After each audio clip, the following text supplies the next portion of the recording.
would have been 2, 4, 5,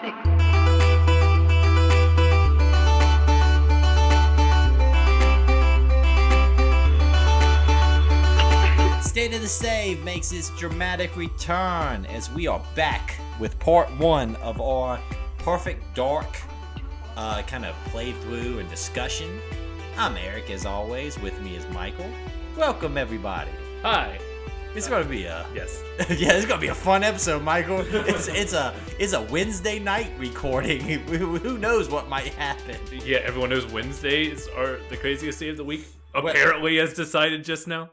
Sometimes you have weird Wednesday. I don't know. Oh no! Listen, man, I'm riding high off of so much pollen intake in the past 2 weeks. I don't even know what I'm doing anymore. It's so bad, and North Carolina is under a burn ban because we are currently in a drought. So nothing is washing this pollen away.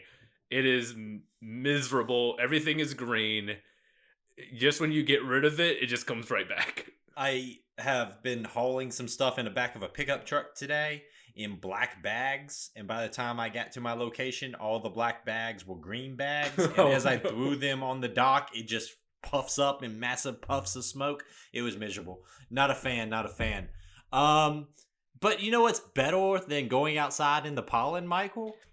Sitting in the dark playing some video games. Exactly. Sitting in the perfect dark playing some video games. So in the air conditioning that I just got repaired last week. I also got my air conditioning repaired. Tis the season. Thus the season of air conditioning's blowing up. Welcome to Home Improvement Cast. Oh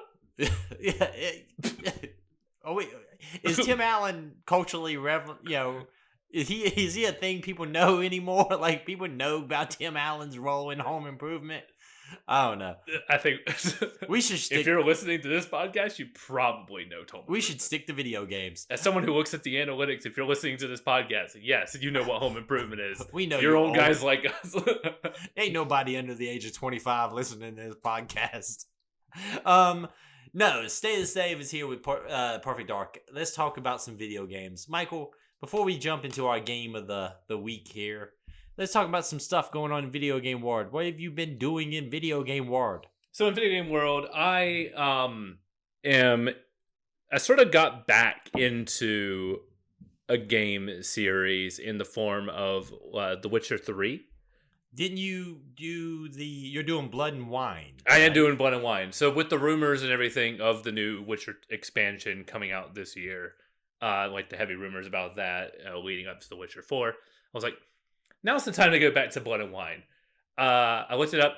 Long story short, I had a copy of Metroid Prime 4. I beat Metroid Prime 4. I sold Metroid Prime 4 and bought 3 games with the money I used to buy Metroid Prime 4. So that's my review of Metroid Prime 4. Michael... It's fine, I guess. Michael was updating me as he was going through his feelings on Metroid Prime 4. And it was just like, I don't know if I like this. I don't think I like this. No, I don't like this. Yeah, man, that last third just becomes like a collectathon. And what a way that you're like, oh, it's a Metroid game. It's like, no, you don't understand. That game kind of came and went, didn't it? Yes, it did. Like, I'm not one of those guys who... I feel like we are very much like on the hype train when it comes to video games now, where we're like, oh, this is the game of the week, and we got to talk about it for 2 weeks and then never talk about it again. But, like, I generally avoid that. But with that game, yeah, it came out. Everybody talked about it for like a day, like, hey, we'll all play this, and then it just disappeared. We just did not talk about Metroid Prime, which is weird because we've been wanting one as a community for a long time, and then we were just like, Yeah, I guess I'll talk about my experience with Metroid Prime 4. I didn't mean to like force you. No, it's fine because I'm like I genuinely didn't talk about it on this show. What a weird thing. The first third of the game is great.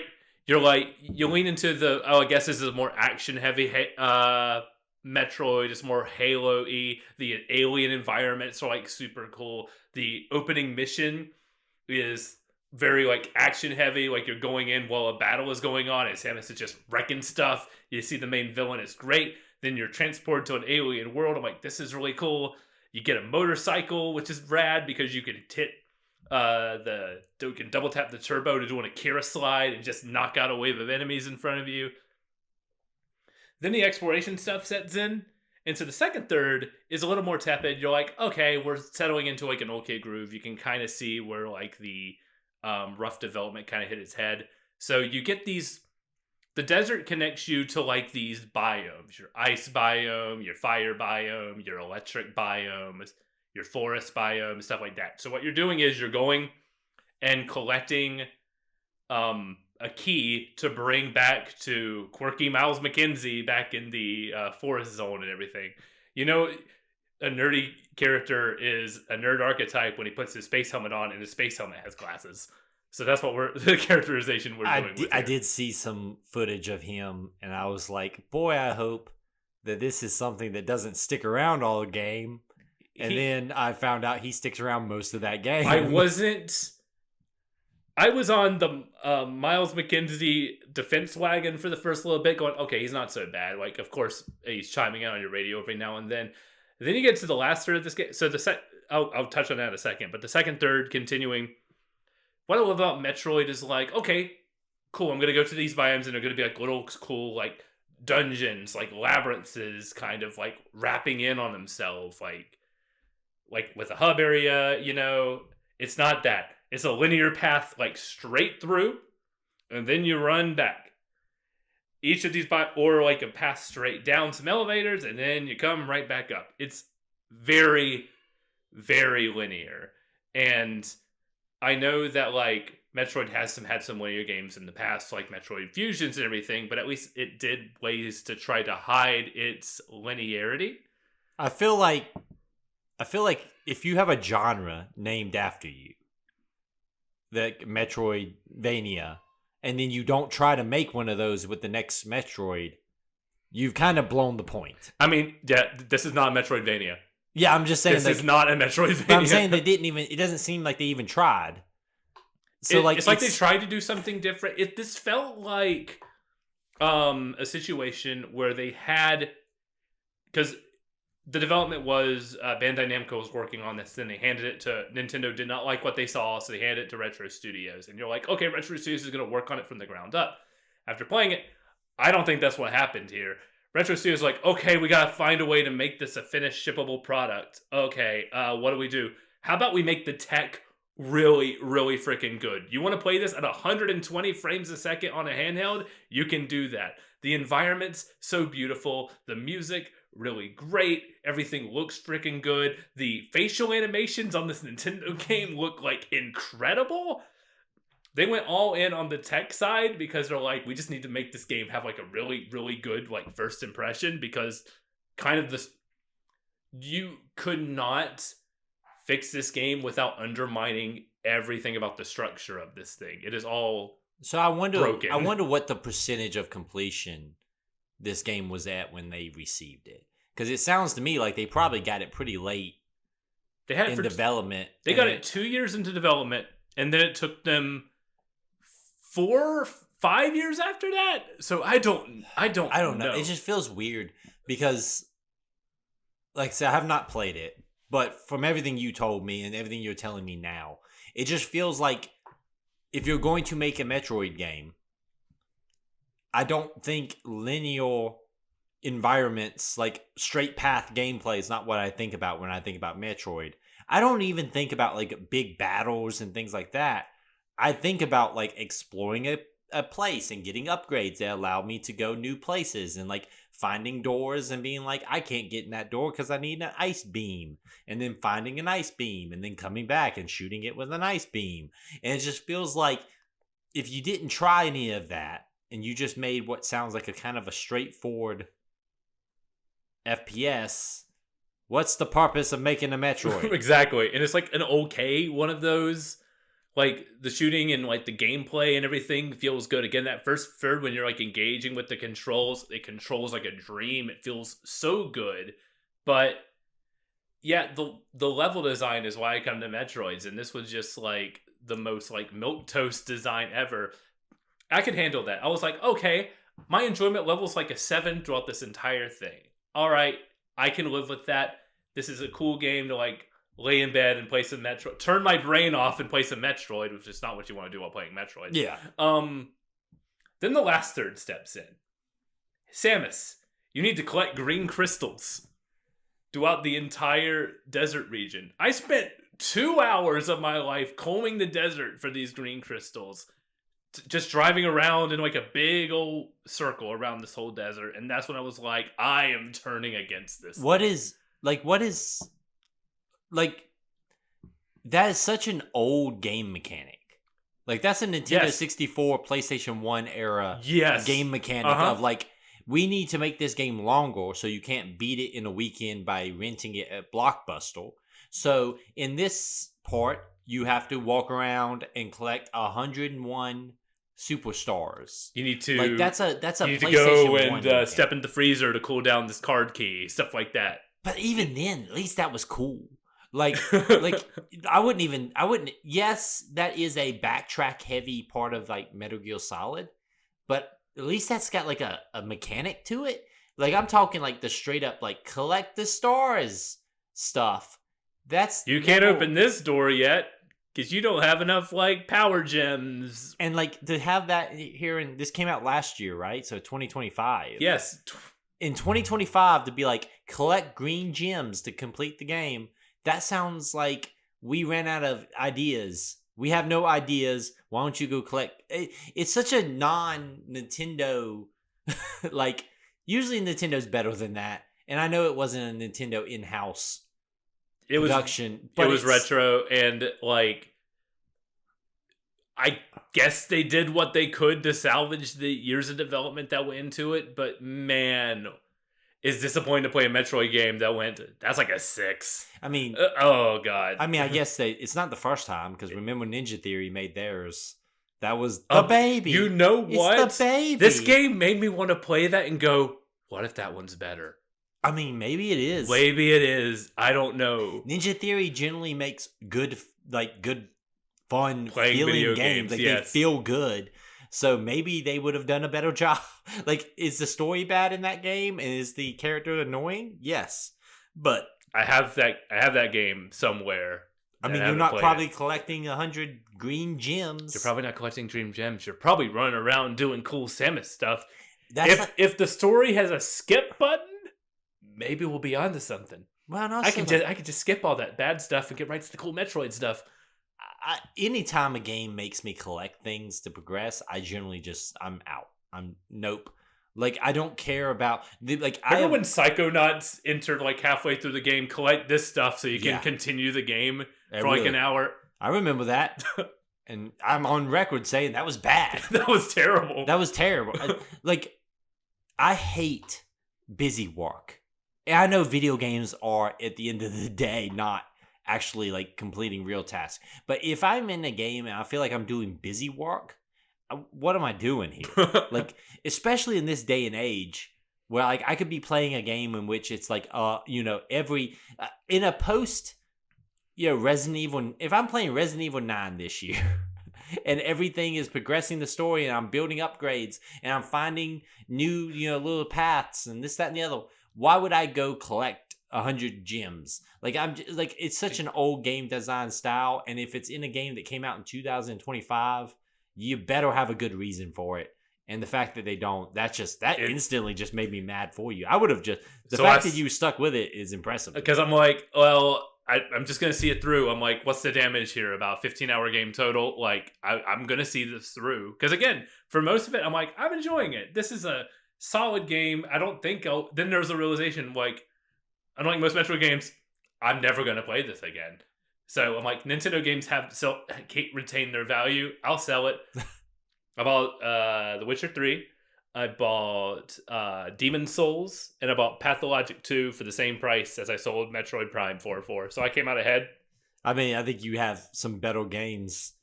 I have not played Demon Souls. I have played a ton of The Witcher 3. And I'm not prepared to talk about Demon Souls yet. I'm like 7 hours in. Yeah, and you need some time. That needs some investment. A boss run back is about to break me. I mean, I go through stages on those games where I'm just angry and depressed, and then I beat one character and I'm like, I guess I love this thing again. Put it down for a month, then come back and go, this is great, and then get angry and then don't touch it again for a month. I feel that happening. Souls games and roguelikes lights are always like, I want to love that genre. They're not my favorite genres. I respect them, but they're not my thing. But I will always like try one and be like, maybe this is the one that does it for me.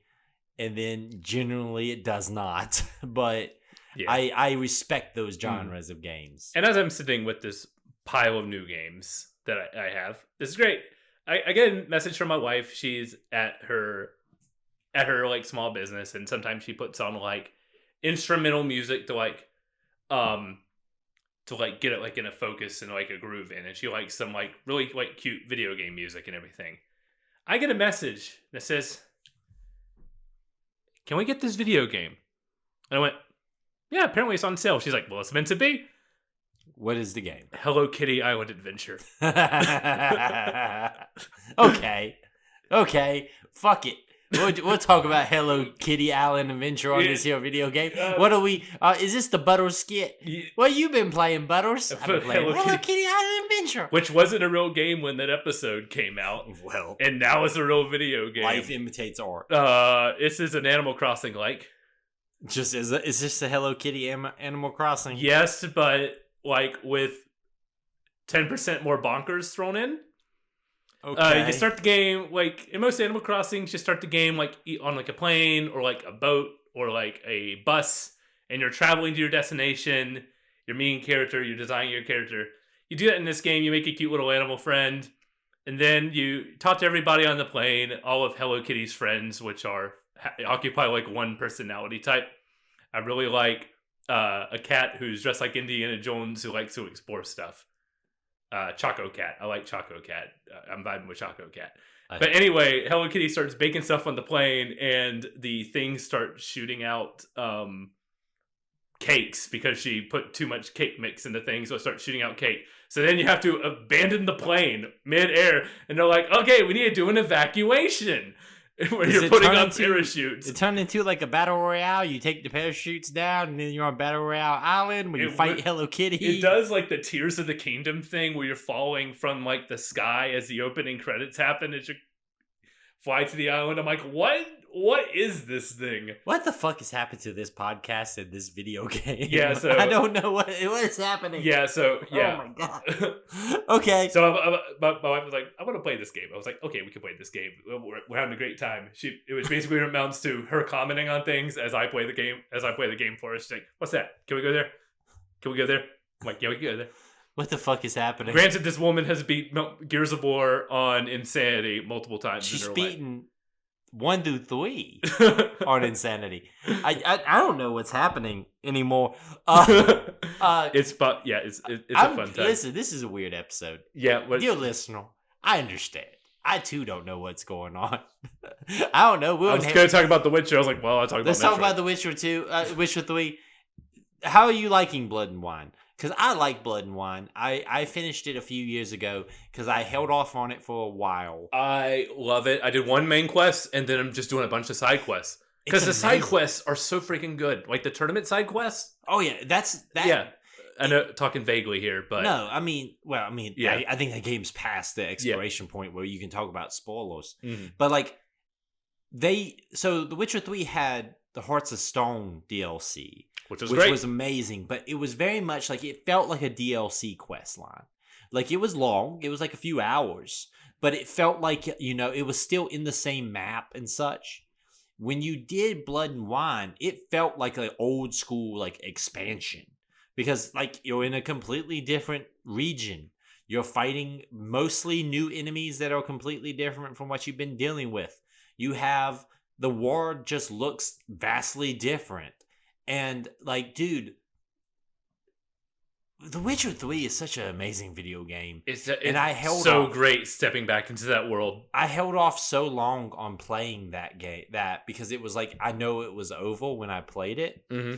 And so I spent years just like, I'm not playing Blood and Wine. And then when I did, it was like, it felt like, hey... Witcher 4 was announced at that point, right? Yeah, I think I waited till it was announced. I was like, I will get another Witcher. Actually, I waited post-Cyberpunk because I was disappointed in Cyberpunk. So I was like, I guess I'll play the stuff I like from CD Projekt Red. Valid.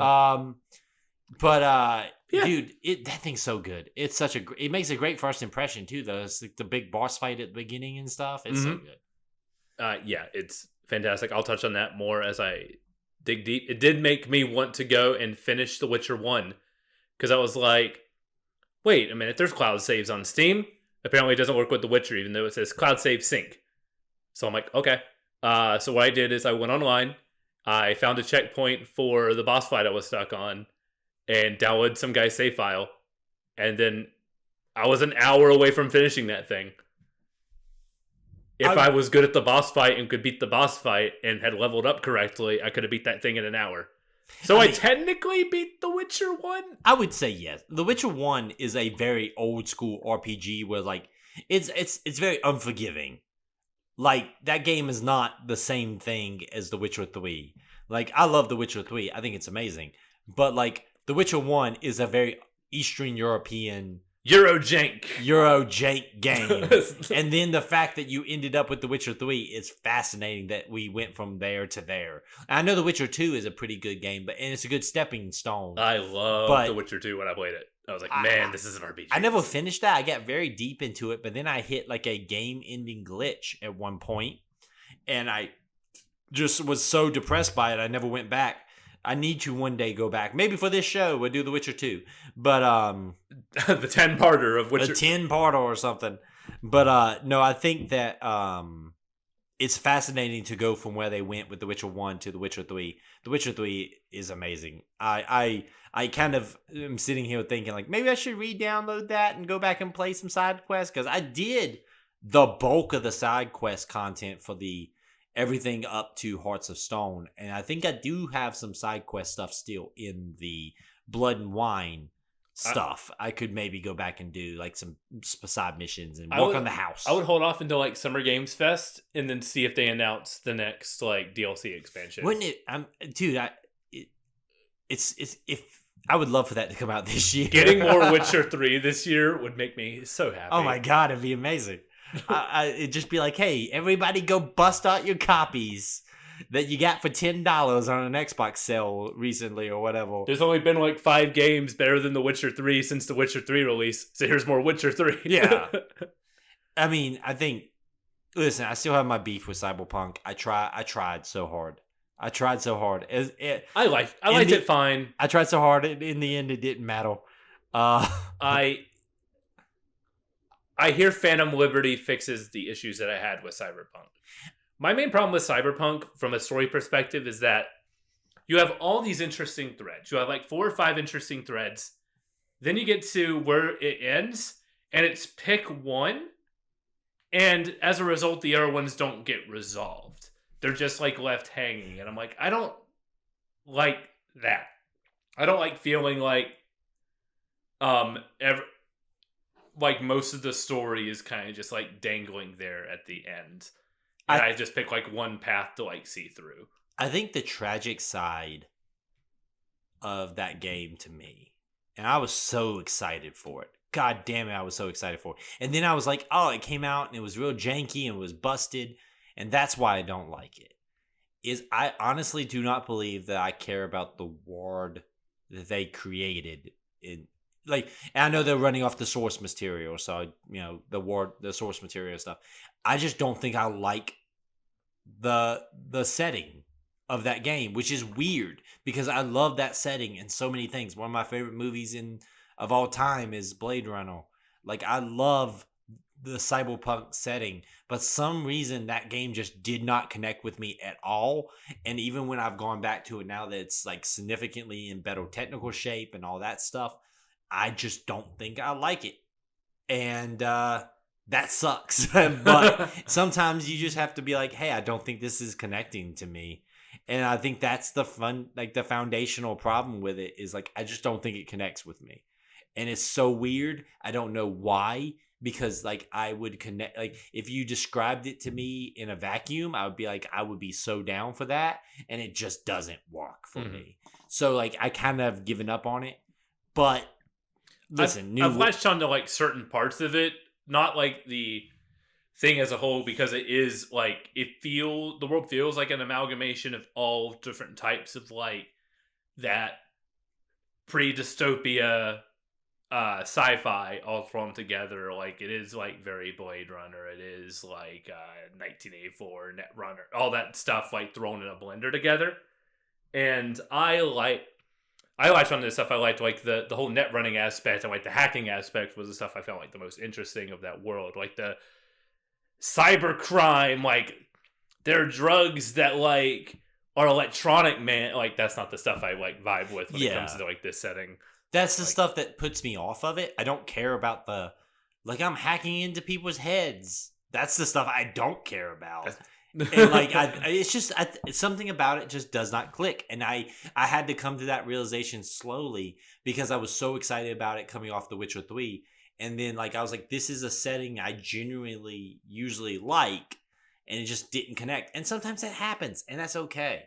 But hey, Witcher 3 content in the year 2026 is amazing. Let's hope Witcher it's real. 4 is what, next year maybe next I don't year, know. probably let's be realistic, probably 2028, possibly. As long as it happens, I'm okay. Take all the time you need.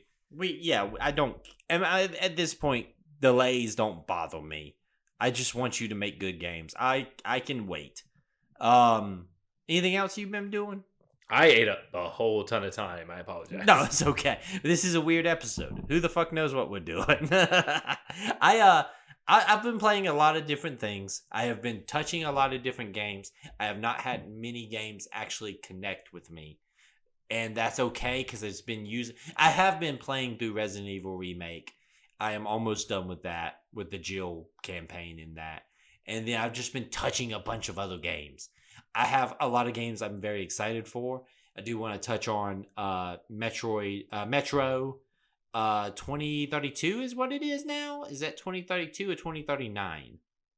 I don't remember the year. They announced the new Metro. 2033? 2033. That doesn't sound right. It doesn't sound right. It's a new Metro. 2039 was the original one, right? I am doing something we never do on this podcast. Fact check. And I am fact checking because never been done on a podcast. Yes, before. and no Michael, one has ever fact checked it. It is 2039 is the new one. Is the new one. Yeah, 2039 is the new one. I like the Metro franchise a lot. I did a big replay through of that a couple of years ago. Metro Exodus is amazing. I would suggest to people, like, if you go and trying to get into that franchise, to try to get into it at the beginning. You know, they did like the remake, not the remake, but like a remastered version of the first game. Do not play on Ranger mode. Don't play on Ranger mode for the first time. God, Ranger mode is not meant for you to play the first time. College roommate was like, you should play on Ranger mode. And I was like, because he described it to me, and it was like, your health and like the enemy's health is like the same, so it's really intense. I'm like, that sounds great. I play it, man, it's really hard. And he says, yeah, I know, I never beat it. I was never more that first game leans leans very heavily into that Euro, like we're talking about like Euro games of the time, like that Euro, not jank. I don't want to use jank, but like very systems heavy. Like the whole concept of like your ammunition is both crappy ammunition and good ammunition is also the economy. So if you want to buy things with the good ammo, you need to keep it. But it's also the ammo that kills things the best. So like, you know, that kind of stuff. And the management of filters on your mask and management of the mask and making sure it's not damaged. All that stuff is satisfying when you like fully lock in. But it is kind of intimidating, especially on tougher difficulties. It gets significantly easier in Last Light, which is the second game. And then in Exodus is like significantly better off as well. Exodus is also the first game in the franchise that takes place mostly outside of the network of tunnels, the subway I remember that being a big deal, like in marketing and everything. Yeah, it's mostly out and about. I am excited about this. That franchise is really cool. I am hoping it's also made by a Ukrainian studio who's been making this while the war is going on.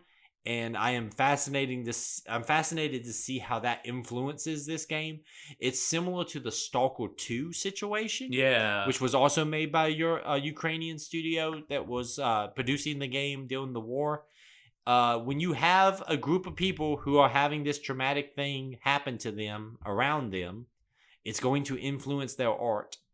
And I am fascinated to see kind of how that bleeds through.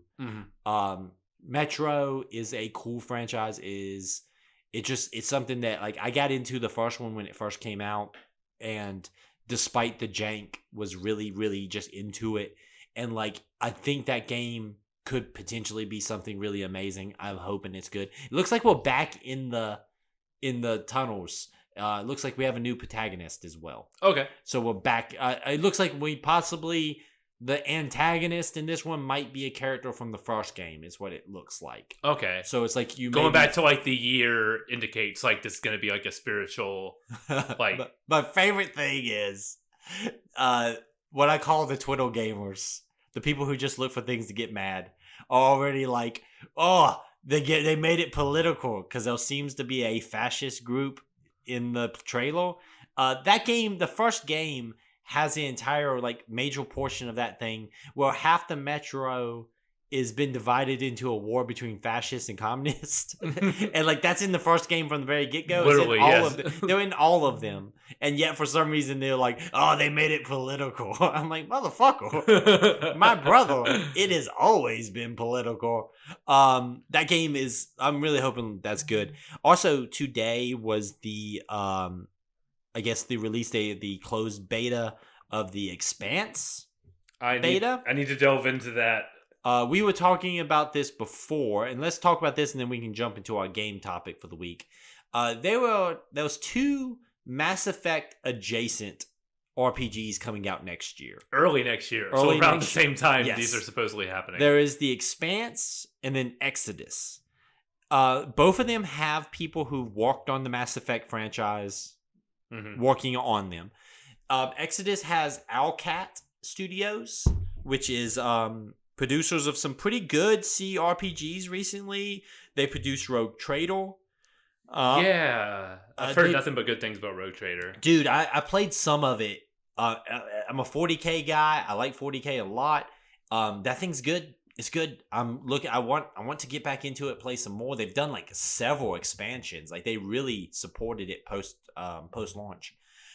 Michael, me and you both were not familiar with these franchises, but we have like taken 2 different paths. Yes. So Exodus has a book already out and like a lore Bible already, basically. And a sequel book coming out in June. Yes. It's going to be a duology of books leading up to the game's release. The Expanse has a series of books and a television show and a Telltale game as well, I believe. Yeah, that's right. Yeah, they've already had a game set in that universe.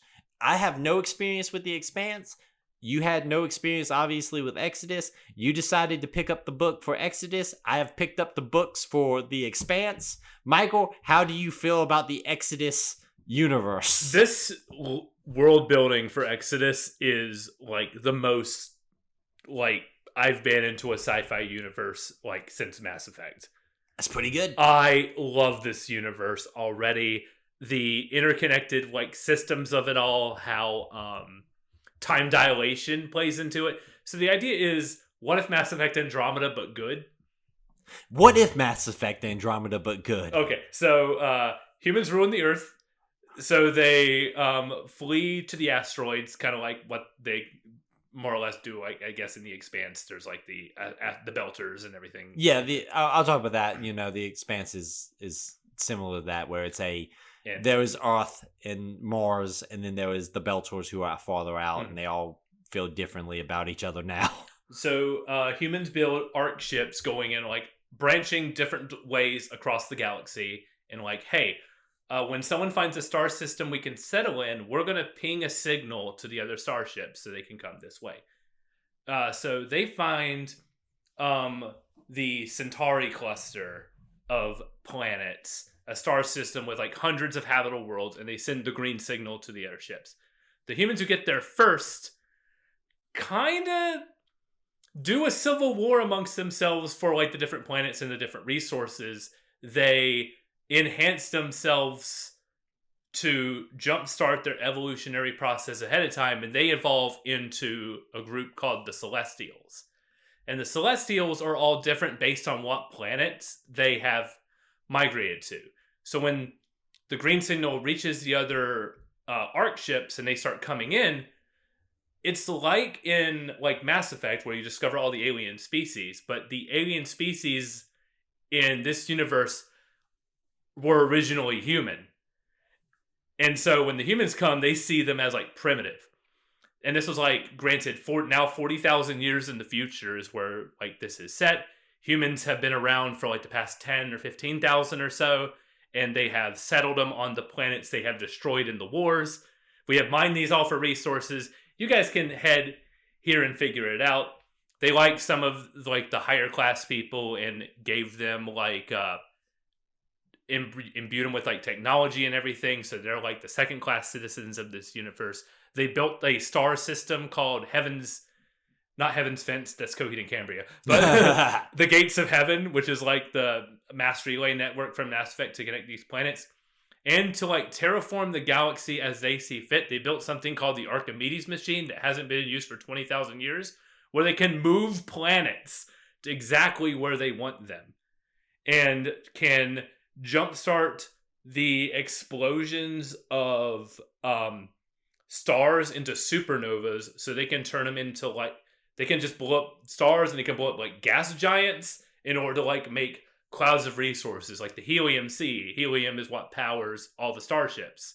So they have this giant like light years long field of just like helium. It seems like a very much like, this is a more fantastical universe. Yes. Science fiction universe. It feels more like in line with like a Star Wars or a Mass Effect or something like that. Mm-hmm. Like it has like, it has talking bears apparently. Yeah, so they didn't bring any like animals with them. The Celestials realized the potential of like these animals and helping with like irrigation farming. So they basically built them from scratch, but they made them bigger and made them able to listen to human commands.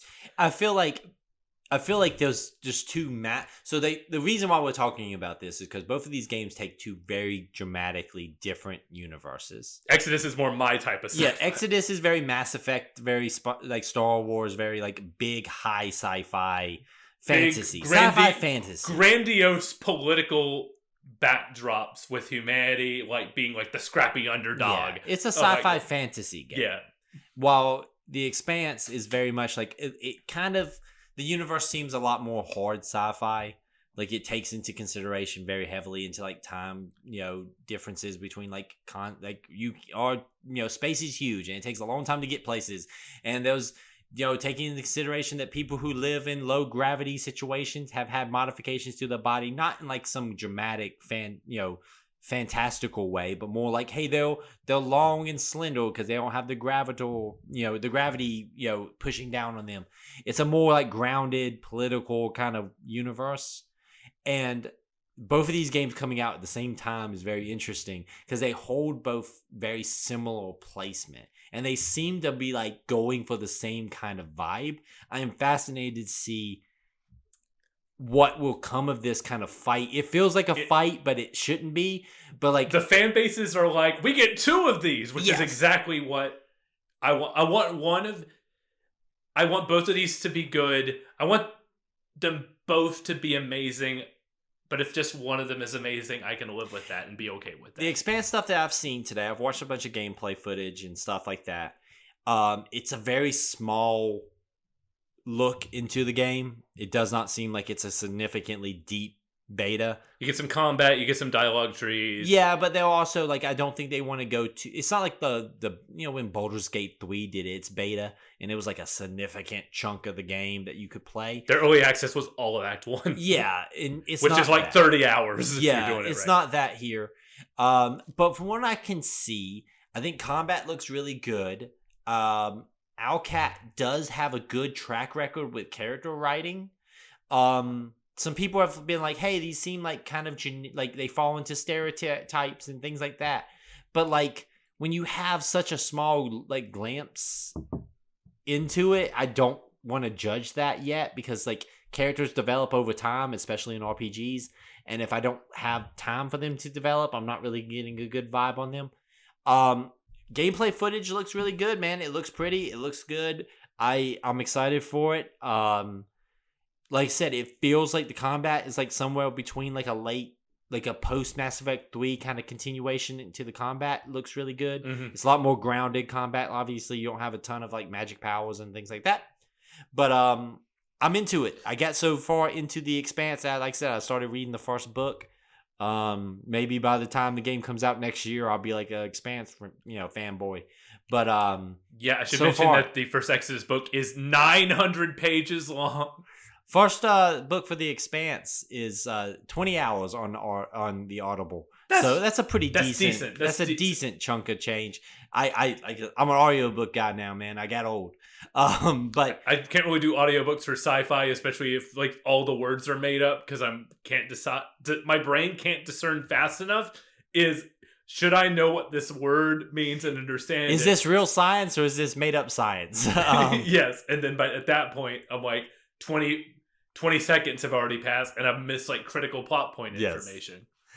So far the book's been good. I'm excited to get one of those games in general, just one of them. So I'm getting 2 next year. I hope they're both amazing, and I hope that we are, next year fully back, baby, on the big, science fiction over the top RPGs. I want to be back in space, motherfucker. All my like closest friends are like Mass Effect sickos, and so I'm gonna play Lore Master for them and be like, figure out which one is good and be like, this is the one, or both of them. Let me tell you all about this universe, so you can. I think it's fun. Because if both, the industry's just better at both of these things are like absolutely amazing. Rooting for games to fail is such a weak way to live. Like I want games to be good. Like I said, you are like fully invested in Exodus. Mm-hmm. I am like kind of really going deep onto the Expanse here. I still want that other game to be damn good.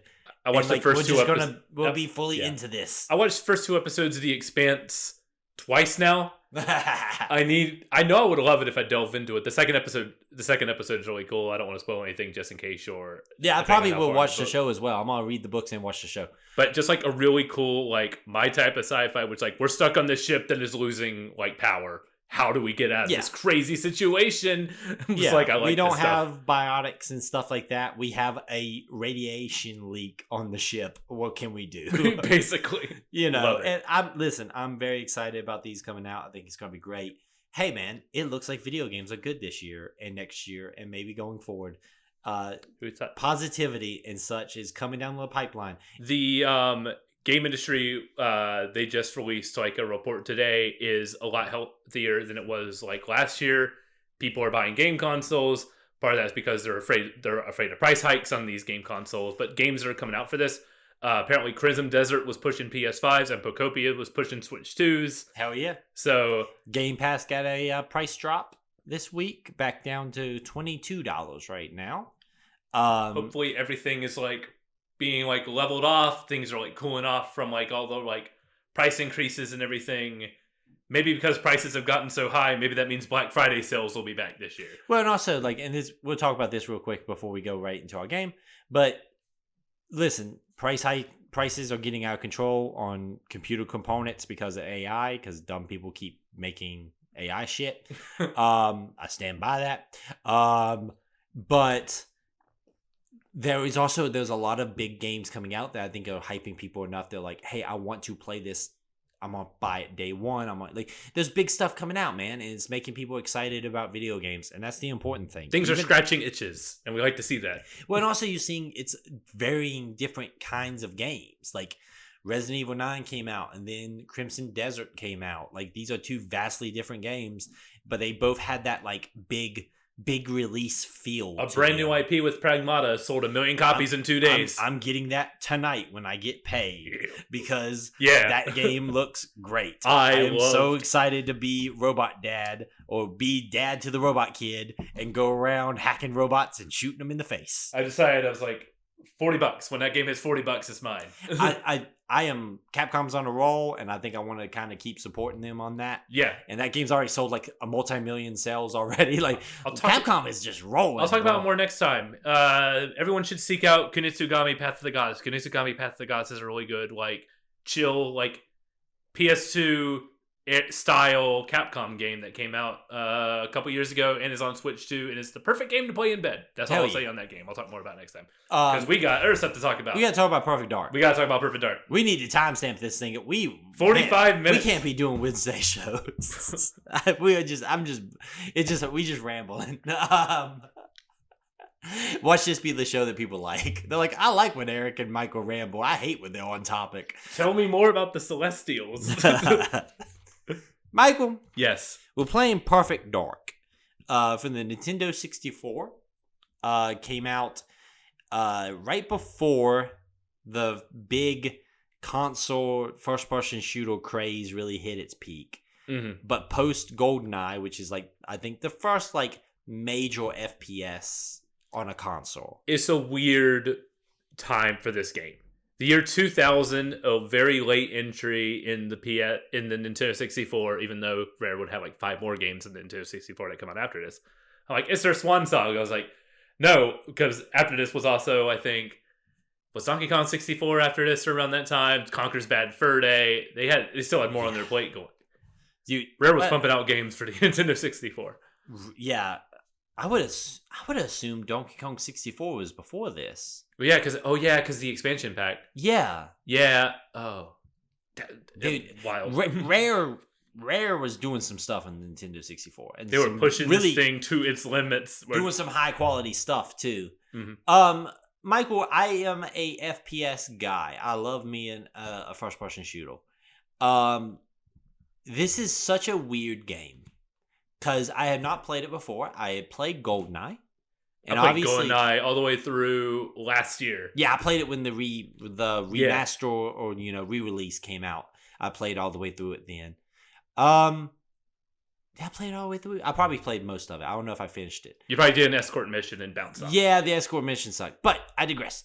When we started this up, there was like a vibe you have to get in to this game to fully like appreciate what it's doing, because it doesn't play and it doesn't feel like most first-person shooters today, and it really doesn't feel like any first-person shooters even at the time, because like other than Goldeneye, Perfect Dark doesn't just have like a difficulty level, it also is adding objectives per difficulty, so it's almost like it's giving you, like, you don't feel like you're getting the full experience until you kind of like run it multiple times on different difficulties. Exactly. And that's something you really kind of experience. You talked about starting off on like, I think the normal standard agent. And then you like, hey, I'm going to jump back down to agent, learn the mission, then come up the standard agent and do the extra levels and the extra, objectives. Yeah. So I got all the way up to Chicago, the 4th mission of this game on Secret Agent, and there was a point. I did the mission after that. I think it was maybe the first Area 51 mission where I got all the way to Secret Agent. Bless you, and then got stuck. Or I wasn't really having that much fun anymore, so I brought it back down to Agent. And then I was having a great time because we'll dive into this more, of course. But I feel like as you touched on before, the difficulty modes in this game are not really, I wouldn't really call them like difficulty options. They're more like different like levels of playthrough. Agent is, you learn the basis of the level. You kind of get lost a little bit. Maybe you discover an objective that you won't use until the Secret Agent or the Perfect Agent difficulty. Then you can go through the game kind of fast. It's basically like learn the levels, learn the structure of this level. Because when you get to Secret Agent, that's where it really starts to like play with the structure of this level, especially when you get to like Mission 3, where it throws in like a boss fight at you that you don't see in the regular Agent difficulty. And that mission especially very difficult if you don't know what to expect later on in the level. I think that it's very much designed about replayability in mind, because I would make the argument like the ideal way to play the game is go through it on Agent and then bump it up, go through it again, because each individual mission is relatively short once you know what you're doing. You can beat each mission about 3 minutes. Yeah. It's a speedrunner's dream. This is a very fun game to like speed run. Even on like Agent, I like blew through like one of the missions just a few times just to like cut down my time, just because I caught myself doing that because it was fun. This was a game where I played through all up to our stopping point, and then I was like, I'm having fun. I'm gonna go through and play these on the difficulties I missed, and had a blast with that because that was a lot of fun. It was a mix of being like, okay, this is very different from Goldeneye, and then like it wasn't until I dove into some of the missions and realized how I was supposed to play this game was why I really started having fun with this game. You can't approach it. I would make the argument that you don't even really need to approach it like a standard FPS, because you think about like at the time what first-person shooters were kind of dominating that ward. This is post-Quake, so like those games are very like skill-based, right? They're a expansion of how fast can you move, how quick can you circle strafe, how fast can you shoot, what weapons are you using, or what enemies, what target priority are you doing. That's not what this is. This has a lot more of that, like almost like a platformer style mindset to it, where you're doing like moving around using gadgets and stuff like that, like an action adventure game kind of vibe. Yeah, the gadget stuff is like really interesting. I don't know why I say platformer, but I guess I was thinking kind of like the other Rare games of the time, like a Banjo-Kazooie or something, where you're like you're making use of the environment. You're making use of the environment. That's exactly that's it. There we go. Where like, hey, I'm using my little like X-ray vision stuff to get inside here, or I'm using the camera to get a picture of this, this room that's like radioactive, or I'm using my, my data hacking machine to get the taxi to take off. And like you're doing all those things on top of just the shooting is just kind of secondary, especially with the very, very like auto aim that goes on when you are locking on the targets. You don't really have to, it's not precise shooting. Enemies are just another obstacle until it has to become precise shooting, like the when you're dealing with turrets. Yeah, you got to go into like free aim mode with the turrets, or when you're sniping. When you sniping, like the villa mission, yeah. Or the when you're doing with the helicopter on standard mission 3, you need to like aim that rocket launcher. Yeah, those are very precisely because you get one shot with it.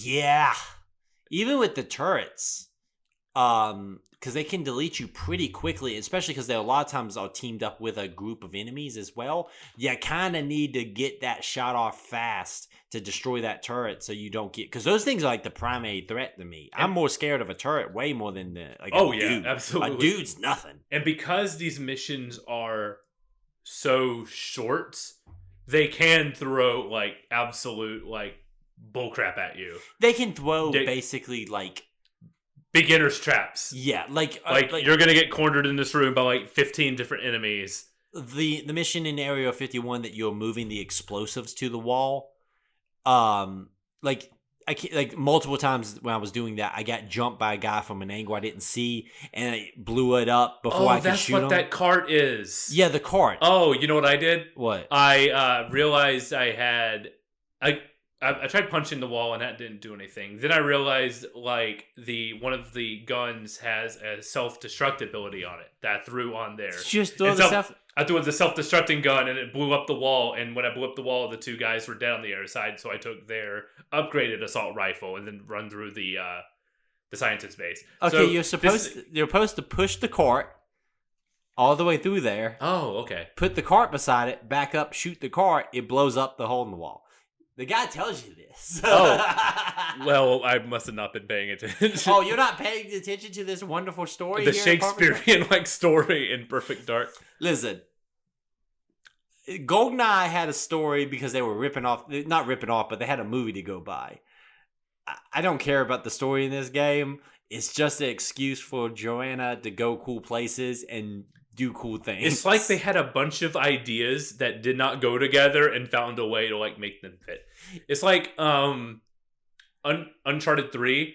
They said they came up with the set pieces before they came up with a story to connect those, and that's kind of what they feel here. It's like, oh, we want like, wouldn't it be cool if Bond was like at a villa with like snipers on top with a wine cellar underneath? That's like a James Bondy location. Yeah.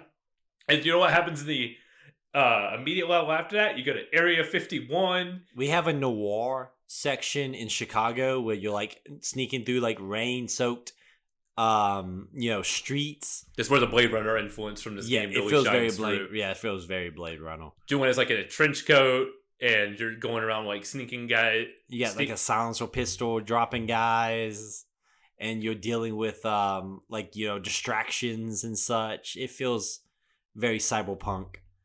Like there's a lot of things in this. Like at first I was not super sure how I felt about it, because I had come into it like thinking this is going to be like Goldeneye, and it has a lot of the same trappings of Goldeneye, but it is very much its own separate thing. I genuinely like the look and the design of this game, even though it is a Nintendo 64 game, and those can kind of look a certain way, and it has a charm to it. It has a charm to it. They do the best they can with the graphics that they have at the time, and the art direction is so good that it kind of does a lot of the heavy lifting. There's a couple of things that's very much of the time issues I talked about with before the show started. In the Area 51 base, there is the doors that go to the labs. Some of them blend into the wall textures. Yes. So I was like, damn, I didn't even know this was a door. And especially because in that section, it gets a timer when you put on the lab coat, and you have like 2 minutes to go get into that room. And so it's like, oh crap, I'm running around like a crazy person. I can't find the right door. But that goes back to also like one of the charms of the game is like going through, stumbling around the first time, and then trying to come back later on a higher difficulty and do like a perfect run. Because like, okay, now I know this mission. Now I'm coming back and I'm going to try to do it perfect. This game, like we talked about, is made for speed running. Oh yeah, for sure. Like knowing the layout and try to like beat your own record, keep coming back to it over and over again is like the appeal of this game, which is very different from GoldenEye, because GoldenEye has, I feel like the levels in GoldenEye are much longer. Than they are in Perfect Dark. Yeah, I feel like GoldenEye levels are significantly longer, even on lower difficulties. But I feel like there's more to interact with and do in Perfect Dark. Like there's a lot more. The environments have a lot more like intrinsic detail to them. There's a lot more like there's a lot more like, it's more condensed, I think is a better way of saying it. Yeah. It's more condensed. Like the cool stuff is closer together. While in GoldenEye, I feel like there's a lot of like just going through hallways and stuff in GoldenEye. It's either hallways or giant open area where you're like, you're going through like the fog of distance to get closer to things and stuff. Or a mission where here's 5,000 enemies in this hallway. Yeah. And you get some of that in this, like when there's a section when you're breaking into a vault. Like they're just like, here's a ton of guys coming at you. Guys get dropped pretty easily, and they give you a lot of automatic weapons, so it's not really that bad to like stand in a doorway and just let them feed their way in. Breaking in that base breaking through mission is my favorite mission in this game. I love that mission so much. That's on the villa section, correct? No, it's post Chicago, where you go in and break in the vault, and you're immediately faced with the two invisible guys. Yes, and I love that mission so much. It does do like stealth fail safes where the guys can like go and trip the alarm and everything. But because I know there's gonna be a guy on the right, you just feel so cool sliding in that room and just going shot in the head, turn and shooting a guy in the head. This is like, each mission is like you feeling like you're becoming like the cool secret agent who can pull this off. By the time you like finish the mission, you feel like you have executed that flawlessly. Yeah. I think by keeping the mission short, it's not such a big deal to fail, because it's like, and also like a lot of the objectives, like when you fail them, it still gives you a little bit of time, like after the fail point, before it like, hey, the mission needs to be aborted.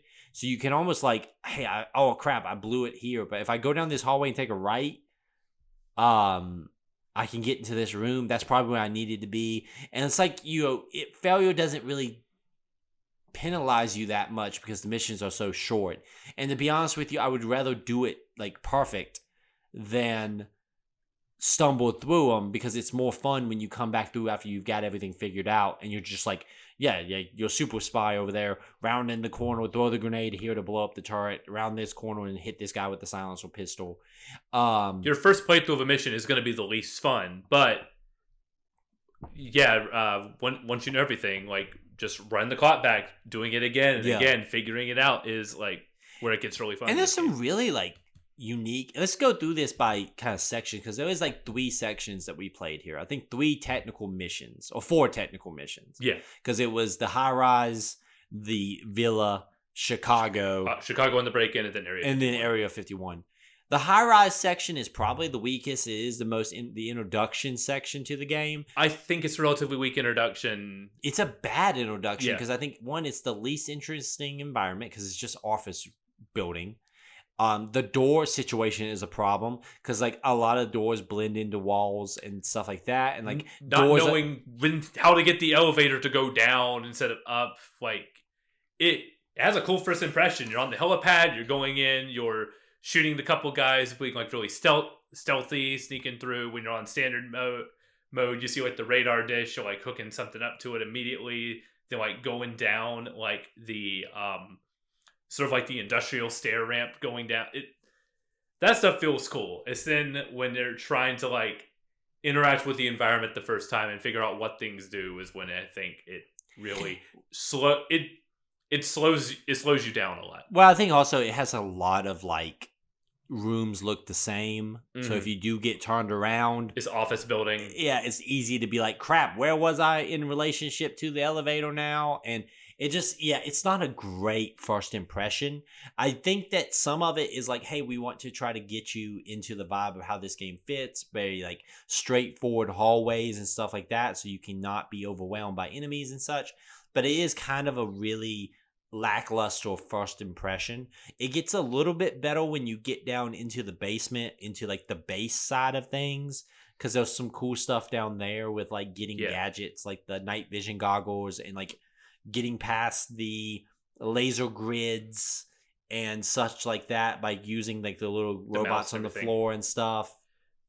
So the first mission of this game feels like it's trying to separate itself from Goldeneye by being like a more like tightly confined thing versus like the refinery in Goldeneye, which was like a big open mission. The second mission feels like it's trying to do like what the second mission kind of does in Goldeneye, which is like, here's a big environment with doors that you can kind of like get lost in, and you kind of got to figure out what to do. And because of that, because I played this mission for the first time on standard difficulty, I think my runtime for the first time was 30 minutes through this mission, just because I kept getting lost.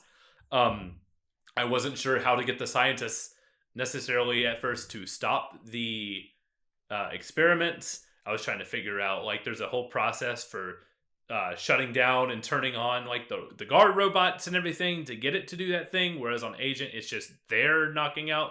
So like, of course you have that foundation. That was the aha moment for this, because like when you play on Agent it's already there, but when you go back in standard you go, it's not there, I need to figure out how to put it there. Stuff like that is what makes like the standard difficulty stand out from like the Agent difficulty and everything. And knowing the layout, where to go to like take the picture of the like experiments and everything going on. But yeah, this labyrinthian maze, and then the third mission kind of like consolidating that back to like a straight shot through. Yeah. And playing that like straight shot mission number 3 on standard was that moment of, oh, I need to come back and play it again on Agent. Was the end of that mission with the boss fight with that, and then the room where the lights go out with all of those bodyguards. On standard difficulty, that is... I was using the save states on the Switch too to like figure out, how am I supposed to get out of this room? I need to like set a checkpoint here and figure out how am I supposed to beat this. And when I went back and played on Agent, I found a grenade, which made easy work of that room. So... it's... Yeah. I feel like it is a game that improves replayability. Exactly. It's not a game that's going to always click the very first time you play it. You have to kind of put yourself in that mindset that, like, I need to master this level. I need to learn the nooks and crannies and learn, which hallways lead where and what, like, my little guidepost. Because we were in a spot also of, especially for FPSs at the time, there was a lot of, like, rooms look similar because you're reusing assets and such in video games in general, especially at the time. And so, like, really once you master, like, the environment and, like, what you'll need to be to do, to interact with each aspect of the objectives that you have, then it does feel very rewarding once you are pulling that off. I think the whole first mission on the high rise section, I think, is really across the board a very weak start to the game. Mm-hmm. I think that if they would have done something like starting more with, like, the villa, I think it would have been a stronger first impression. Because I think that while the villa is, like, maybe a little bit more of a, it's a little bit, it feels very much like a GoldenEye level, like, taking the snipers out and doing all that stuff. But I think that's just a better genuine experience than the high rise, because the high rise has the descent down to the basement that feels very just corridor running. Then you have the basement, which is pretty cool because you're doing you have, like, you get to the room that has the, like, nuclear material in it, so you can't go in there, so you gotta take a picture, and you're using your gadgets and you're doing gadget shit. And then you have the climb back up. All that's fine, but it doesn't really, like, show off the full, like, breadth of the game. I think the villa does a better job of that because I felt like I had, like, a lot more. I have a lot more angles to approach the mission, like coming into the villa from different doors. You're not, like, shooting all of, like, the snipers in different ways. You're, like, in like the same rudimentary way. You're, like, finding different, like, ways and different angles to approach. And that. Like, I might not shoot that guy right now because I don't need to. I'll come over here and do some stealth shots and stuff like that. I think it's a better show off of the game to me. If that was the first mission, I think we'd be, like, in a better, we would have been like, sold faster. I think so. I wonder. Some of this is also, though, I think FPSs are generally pretty new to consoles at the time still. So I wonder if some of it is as baseline as, like, hey, we need to have people get accustomed to the mechanics of how FPS works on a Nintendo 64. I don't know. And so, like, doubt that because I think this game, like, a lot of the marketing of this game is from the people who made GoldenEye. I guess. Like, it knows people you have play GoldenEye. And, like, if you're playing those shooters on consoles, like, between the two consoles, the PS1 and the N64, the N64 was the first-person shooter console. GoldenEye. You had Doom 64, Quake you had 64, GoldenEye, Quake 64, Turok Trilogy. all three of the Turoks. And damn, yeah. A game that is a very interesting, like, companion piece to this, which is The World Is Not Enough on Nintendo 64. I haven't played that. So it is weird because it's made by EA, and they came about it is with people are going to. It was also a game in the shadow of GoldenEye. It's the next Bond game on Nintendo 64 because they didn't get a game based on Tomorrow Never Dies. That was a crappy game on the PlayStation. So they went about it in a very different way. It was like, how does a different studio handle, like, making a sequel to GoldenEye? And their answer is, like, they do the difficulty modes have different mission objectives too and everything, but that also plays like just a standard, like, action adventure first person shooter, like a very set piece heavy one. So it's combining, like, set piece first person shooters with, like, make sure you also accomplish these missions on the way. Like, it's a lot more of a like, action heavy game. There are some stealth missions too and everything. That is a very fun game. I feel like also, like, there was shooters starting to come out also on, like, the PlayStation as well, because I think this is post Medal of Honor for the PlayStation. Yeah, which was also an EA joint. So imagine, like, the, like, Medal of Honor mentality thrown in with like GoldenEye mission structure. That's what you kind of get with World Design Enough. Okay. So I think that I'm baffled with, and it could just be like a bad decision. I just feel like it is a kind of a rough opening to the game. Yeah. And it really kind of set me in a spot where I'm like, I don't know if I'm vibing really well with this. And then like the villa really opened it up. Like I really liked the villa. And then Chicago is when I like got it. That's when I got the game. Like I understood the appeal. Mm-hmm. Because like the villa stuff has great stuff in it. Don't get me wrong. Yeah. But like the Chicago missions when you're doing like the distractions outside the parking garage, which glitched on me for some reason. The car wouldn't take off. I was like, I texted you. I was like, what am I doing wrong? And you're like, the car moves. And I'm like, no, it doesn't. I just restarted it. Not a big deal because missions are short. And it was perfect. Worked great. But like the Chicago, like the getting into the building, the heist stuff, when you're getting down in there to open up the vault and you got to hold out with the vault, and like, which isn't really a problem. The game gave me a ton of assault rifle ammunition at that point.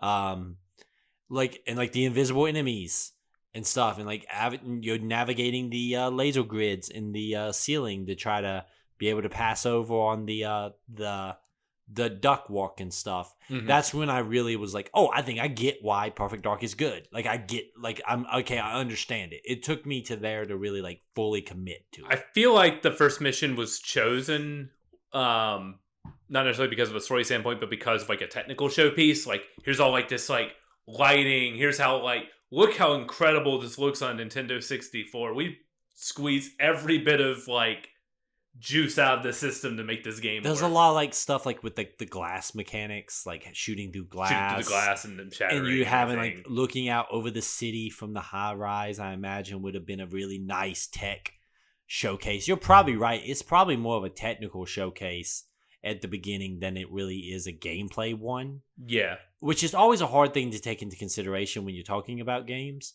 because like remembering what was the perception at the time is kind of hard sometimes to remember. Like, yeah, I imagine from a perception point of view, that probably was a showcase mission. Mm-hmm. And so you're probably right. That's probably a good reason why that was the intro. I could see that being really good as like a demo playing at the Toys R Us. We're like, oh crap, look how awesome it is that I'm flying in and landing on this helipad and going through the buildings. It looks like real life. It plays like GoldenEye, but it looks so much better. Yeah, and it does look. Went back and watched some GoldenEye today. It does look better than GoldenEye. Like it does. I like it. I think that the art design itself is a little bit better in my opinion than GoldenEye. They came in with a vision here of what they wanted this game to look like and feel like, and they just nail it. Like, yeah. Even from like the little details, like choosing the weapons on the HUD and everything. It feels like this game was made from a tech side first and from like a multiplayer side first, because all of the guns and everything have 2 fire modes. And that feels like something that you could dive really deep into, like the multiplayer. I haven't played like the multiplayer, but like, there's a ton of multiplayer modes in this thing. This was a multiplayer first type game. There's co-op, there's counter-op, which is you're trying to do the mission and I'm playing as an NPC trying to kill you. Well, I think, also, I think that, like, speaking from a weapons point of view, there's a ton of, like, creativity in the weapons. Like, you talk about the gun that you can throw down, it becomes, like, a proximity mine, which is really fun. I'm liking even, like, the most basic guns, like the silenced pistols and stuff. A lot of times I go through the level just using whatever the starting pistol is. Mm-hmm. Like, dude, yeah, there's a ton of great stuff there. I think that this thing feels better than GoldenEye does, and it looks better than I really like looking back on GoldenEye, I was like, oh man, yeah, this has a better, stronger art style, which I'm not taking anything away from GoldenEye. I think GoldenEye is great. Yeah. But, and also, like, even from, like, a character point of view, like, Joanna is an interesting character. She's a fun, like, stereotype super spy. And, like, so far, I'm liking that they're just like, hey, we have an excuse just to put her everywhere. Like, we're not tied to a story narrative from a movie like we were with GoldenEye. Mm-hmm. Like, we can just stick her in Area 51. We can stick her in a heist mission. We can do all those things because she's not tied to a narrative like we were with GoldenEye.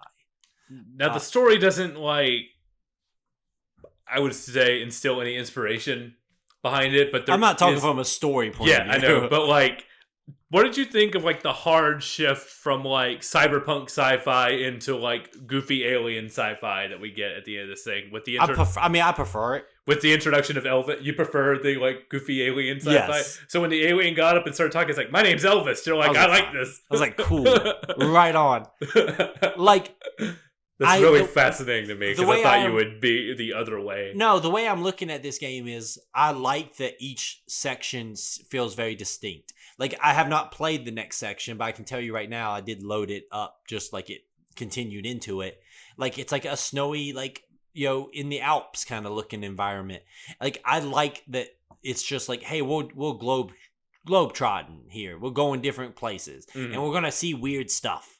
You know, like we're gonna meet an alien named Elvis and help him escape Area 51. We're gonna be in Chicago, and it's gonna be a Blade Runner like environment, roaming the streets at night. You know, hacking, you know, cyber taxis. We're gonna be in a villa, feeling like a James Bond kind of thing. Like, I'm okay with that. I want weird stuff. There's some cute callbacks. That's kind of what I want. Yeah, there's some cute callbacks to Goldeneye, like in Mission 2 of Goldeneye, you like jump in from the vent and attack the guy on the toilet. In this one, she like is hiding from like the top of the elevator, and she comes in, knocks the guy out, and everything. That guy looks like Peter Molyneux. Does he? The guy you knock out in the elevator? Yes. I was thinking the guy who helps you in Area 51 looks like Regis Philbin. He kind of does look like Regis Philbin. He's also very obnoxious, but like he would drop people with that little revolver that he's got. He's the one helpful teammate you got. He's like wasting fools. Oh yeah, the only other teammate you get is the laptop with the face on it, who blows up if you look at it. Yeah, you got to be careful. You got to go up ahead of him real fast and clear people out real quick. That's when I got the shotgun go. It's a pretty decent shot. I judge all first person shooters on the shotguns. How's the shotgun? The shotgun's okay. It's an okay shotgun. It doesn't drop everything in a single shot, but it feels good. It feels loud. I want a shotgun in a video game to feel loud, and it does kick pretty good. On a scale of like Doom 3 shotgun up to Doom Eternal shotgun, it's in the middle. Doom 3 shotgun, terrible shotgun. Doom Eternal shotgun, the best shotgun of all time. So like, you know, these are the things I judge on. I need you to like you want like top 5. You want top 5 shotguns? I want your like stream contribution to the YouTube channel to be a shotgun first person shooter shotgun tier list. Oh, dude, it's like it'll be a 3-hour video. Double barrel from Doom 2 is up there at the top. The super shot test here. Like, double barrel from Doom 2 is at the top. I would say Halo Combat Evolved shotgun's underrated. Probably Halo Combat Evolved shotgun. Pretty good shotgun. Half-Life 2 shotgun. Oh yeah, Half-Life 2 shotgun's really good. That's a good shotgun. That's a good shotgun. This is a multiplayer game, but a good shotgun. Team Fortress 2 shotgun. Pretty convenient. Pretty good. Yeah. It's like your workhorse shotgun. Everybody has. Does exactly what it needs to. Like every class, most classes get that shotgun, except the Scout gets like a cooler version. It's like a scatter gun. I don't know. We do a Eric's video game shotguns list. Doom 3, I would never forgive it for having the worst shotgun of all time. I played some Doom 3 a couple of nights ago. How'd that go? I mean, Doom 3 is not bad. I don't like it when I tried it. It has a terrible shotgun. Yeah. Horrible shotgun. Don't even try it. I don't think Doom 3 has a really good first impression. I need to go back and like try it out. It's very slow at the beginning. I'm at the spot now that I played up through a spot now where it's starting to pick up. Like I got the chainsaw and stuff now. It's not bad. I'm glad that it didn't. I'm glad that Doom 2016 came out, but I mean, it's not bad. It's like one of those games I think in retrospective, knowing that the series is going to take a big leap in Doom 2016, it's not so like harmful. Like if we never got Doom 2016 and we went from Doom 2 to Doom 3, I would be probably more upset with Doom 3. But you know, yeah, it's okay. It's a terrible shotgun go. I hate that shotgun. But yeah, like I think that kind of like weird, you know, what will Joanna do next in this kind of game is fine with me. I like it a lot. I don't care at all about this story. Oh, but, no. Much like a lot of game stories at the time, that's not the appeal. I just want to go weird places and do weird things. The Nintendo 64, not a video game story console. No. a lot of the games on there I love, like, in spite of, like, the stories and everything. Like, maybe, like, Majora's Mask being, like, the exception to the rule there, because that's, like, a bunch of, like, little story vignettes that are all, like, beautiful and, like, heartbreaking in their own way. But yeah, Nintendo 64 is not a story game console, and this is not the exception to the rule. This is just a means to get you to things to do things. Maybe I'm getting old though, but like, man, looking back on some of these games on the Nintendo 64, they don't look as bad as, like, they're rough. Yeah. But, like, if the art style is there, you can still appreciate them. Mm-hmm. The problem is I think those games of that time leaned heavily on how good your style of your game was, because they couldn't do the realism. If they tried to do the realism, it just doesn't hold up today. But if you have that deep, like, try to go for a stylish, kind of look, it can hold up a little bit better, which is maybe why I think this holds up better than GoldenEye in some ways. Yeah, because GoldenEye is a lot more grounded. This is a little bit more emulating, like, actors, like, they're literally pasting, like, the actors' faces on the character model. Yeah, and this isn't, so it kind of holds up a little bit. This game doesn't too, but they're not, like, I don't know who these people are, so it doesn't, like... I'm pretty sure that one guy's Peter Molyneux.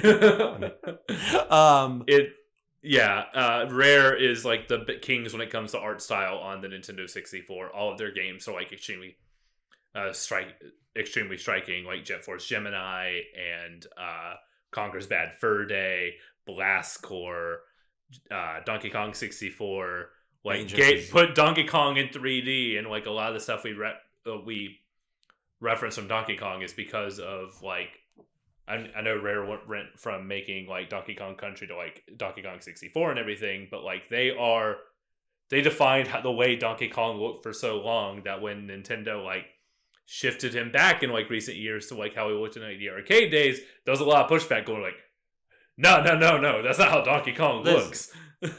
Donkey Kong Country and Donkey Kong Country 2, some classic video games. I gave my wife PTSD because I was playing, like, Donkey Kong Country 2 on, like, the Switch, and she, like, looked over and be like, I know that music. She went to the level I was on. She's like, I hate that level. I spent a lot of time playing Donkey Kong Country. To be honest with you, we were more of a Donkey Kong household than we ever were a Mario household. Like, Donkey Kong Country 1 and 2 are, like, those were the go-tos. Mm-hmm. We never really stuck with, like, Mario's as much. We were Donkey Kong people, all right? I had the VHS tape that had the tips and tricks on it. Yeah, man, we were Donkey Kong people. But yeah, no, I really liking this. I'm really glad that I stuck with it and didn't let the first impressions get me down. Mm-hmm. Apparently, I tried this when it came out on the Rare collection. At one point, I only did the first mission and just did not vibe with it. Yeah, I could tell by the achievements. Mm-hmm. And then, so jumping into here, there is it's definitely better. I'm definitely glad that I stuck with it. Like I said, once I hit the villa, I was like, oh, hey, there's something here. And when I hit Chicago, I was like, oh, I'm genuinely excited about playing Perfect Dark. Once we finished the section, there's a reason I went back and played more. Instead of, because I had a limiter on myself and couldn't go forward, I'm like, I'm just going to go back and play the levels again because I really like this game. I came close to calling you and being like, hey, you want to just push back the episode a couple of days and try to beat the whole thing? But I think that there's definitely something here. I really, really am enjoying it. Perfect Dark is a weird franchise because you get Perfect Dark on the Xbox 360 and then it just disappears. Like, it feels like it should have been bigger. And I know that this game that just got canceled has been in production hell for forever. But it feels weird to have, like, Perfect Dark kind of got, like, a black eye. And then it never bounced back from it. Perfect Dark is always living in the shadow of other games. And first-person shooters at this time with Perfect Dark made me realize everything was in the shadow of GoldenEye. Like, the next Bond game on Nintendo 64 wasn't enough in the shadow of GoldenEye. They're like, well, we got to be like GoldenEye because we're in our Bond game. Well, we're the Rare people. We got to make a shooter like GoldenEye. When Free Radical was formed from people who exited development from Perfect Dark, they made like a style of GoldenEye complete with like the HUD from GoldenEye with the Time Splitters series, which is amazing. I love Time Splitters. Time Splitters is good. Also in the shadow of GoldenEye. It wasn't until Halo was when everything stopped living in the shadow of GoldenEye and started living in the shadow of Halo. On the console. I would say on the PC, first-person shooters were taken... They were a complete... Yeah. Quake was king. Quake, and then like Unreal came out, and then... Yeah. So I would say PC is still living in its own world, but you are correct. From like an FPS point of view, there was GoldenEye, and then there was Halo, and then... that like everything else is like having to like respond to those games, like because Halo just like it kind of threw out those kind of like how GoldenEye walked on a console, and it's like no, we're going to be a lot more like fast paced, a lot more in line with like what an FPS looks like on the PC, because I mean Halo starts development as a Mac game, as a third person shooter technically. All early videos of Halo, wild, fascinating. Someone's like doing a restoration project to try to get as much of the assets from those early builds out so you can play it like on third person. It's fascinating, dude. But I will say though, which is funny because Bungie, like, did Bungie do the original marathons? Yes, no, they did. Bungie did the original marathons. Marathon is weird. Have you played Marathon? I have played some of Marathon. I played Marathon like the first few is weird. It's not. It exists in an FPS realm that like they were trying to do something more than what like Doom was doing, but like I don't enjoy Marathon, but I respect Marathon. If that makes sense. Yeah, it does make sense. Like I don't enjoy Marathon 1 or 2, but I respect Marathon, and like. Then they have all the third-person shooter stuff, like when they're trying to get Halo off the ground on Mac, and then it switches over to an Xbox game, and it's first-person shooter, and then it comes out, and it's classic. I wonder, I think also, like, I think Perfect Dark made the mistake of just stumbling on its second game, right? Because, like, it is a Xbox 360 launch title. It doesn't run super great. It's not like those set the world on fire. And it also came out right alongside a better FPS for the 360, which was Call of Duty 2. So like if you really wanted an FPS on the Xbox 360, you had Call of Duty 2 right there, and it was better. Yeah. And so I think that it kind of stumbled on its like sequel, and then the third game just hit development hell and never escaped. Which sucks because that gameplay footage they showed off looked really cool. It feels like it was trying to do the stuff after playing more of this game. It feels like it's not just trying to be Deus Ex. It's trying to be like the best version of what Perfect Dark could be from like all the hacking standpoints, all the multiple routes. I discovered like alternate mission routes. Like I mentioned how it like broke the door with my grenade and everything, but also the Area 51 like escape. There's a bit where I accidentally talked to the dude when he was going to flip the switches. And then I found out, I was very confused because I had to look it up because like ordinarily he just flips the thing and you get on the ship and escape and that's the end of the level.